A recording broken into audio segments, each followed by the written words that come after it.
High court ಪೀಠ high court ಪೀಠ ಹೋರಾಟಕ್ಕೆ ಕರ್ನಾಟಕ ಕಾರ್ಯನಿರತ ಪತ್ರಕರ್ತರ ಸಂಘಕ್ಕೆ ನಮ್ಮ ಜಿಲ್ಲೆಯನ್ನು ಆಕ್ರಮಿಸಿಕೊಳ್ತಾ ಇದೆ.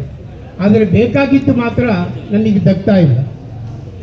ಇವತ್ತಿನ ದಿವಸ ನ್ಯಾಯವಾದಿಗಳು ವಕೀಲರು ಏನು ಆಗ್ರಹವನ್ನು ಮಾಡ್ತಾ ಇದ್ದಾರೆ ಅದು ಅವರ ಸ್ವಾರ್ಥಕ್ಕಾಗಿ ಅಲ್ಲ, ಈ ಸಮಾಜಕ್ಕಾಗಿ ಮತ್ತು ಇಲ್ಲಿಯ ಕಕ್ಷಿದಾರರ ಹಿತಕ್ಕಾಗಿ ಅವರಿಗೆ ನ್ಯಾಯ ಒದಗಿಸಬೇಕು ಅನ್ನುವಂಥ ಒಂದೇ ಕಾರಣದಿಂದಾಗಿ ಈ ಒಂದು ಹೋರಾಟ ನಡೀತಾ ಇದೆ.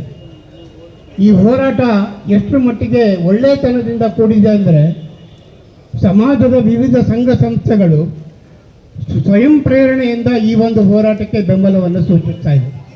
ಇದರ ಅರ್ಥ ಇಷ್ಟೇ, ಇದು ಹೋರಾಟ ಕೇವಲ ವಕೀಲರ ಹೋರಾಟ ಅಲ್ಲ, ಇದು ಇಡೀ ಸಮಾಜದ ಹೋರಾಟ. ಈ ಮೂಲಕ ನಮ್ಮ ಆಡಳಿತ ವ್ಯವಸ್ಥೆಯನ್ನು ಎಚ್ಚರಿಸುವಂತಹ, ಅವರ ಕಣ್ತೆರೆಸುವಂತಹ ಒಂದು ಕೆಲಸವನ್ನು ನಾವೆಲ್ಲರೂ ಕೂಡ ಸಮಷ್ಟಿ ಪ್ರಯತ್ನದಿಂದ ಮಾಡಬೇಕಾಗಿದೆ. ಈಗಾಗಲೇ ರವಿಕುಮಾರ್ ಅವರು ಹೇಳಿದಾಗೆ ಪತ್ರಕರ್ತರು ಸಮಾಜದಿಂದ ಹೊರತಾಗಿ ಏನಿಲ್ಲ, ಸಮಾಜದ ಒಳಗೇನೆ ಇರುವಂಥವರು, ಸಮಾಜದಲ್ಲಿ ಅನ್ಯಾಯ ಆದಾಗ ಧ್ವನಿ ಎತ್ತುವಂಥವರು,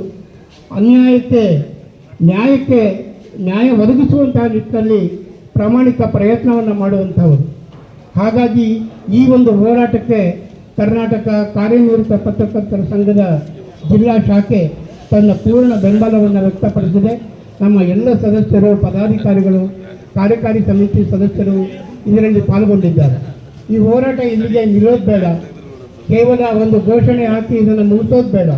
ಇದಕ್ಕೊಂದು ತಾರ್ಕಿಕ ಅಂತ್ಯವನ್ನು ನಾವು ಎಲ್ಲರೂ ಕೂಡ ಕೊಟ್ಟು ನಿಜವಾಗಿಯೂ ಕೂಡ ನಮಗೆ ನ್ಯಾಯ ಸಿಗಬೇಕು ಅನ್ನುವಂಥ ನಿಟ್ಟಿನಲ್ಲಿ ಹೋರಾಟವನ್ನು ಪ್ರಾಂಜಲ ಮನಸ್ಸಿನಿಂದ ಮಾಡೋಣ. ಅದಕ್ಕೆ ನಮ್ಮ ಇಡೀ ಸಂಘ ನಿಮ್ಮ ಜೊತೆಗಿರುತ್ತೆ ಅಂತ ಹೇಳ್ತಾ ಈ ಒಂದು ಅವಕಾಶಕ್ಕಾಗಿ ಧನ್ಯವಾದಗಳನ್ನು ಅರ್ಪಿಸ್ತೀನಿ.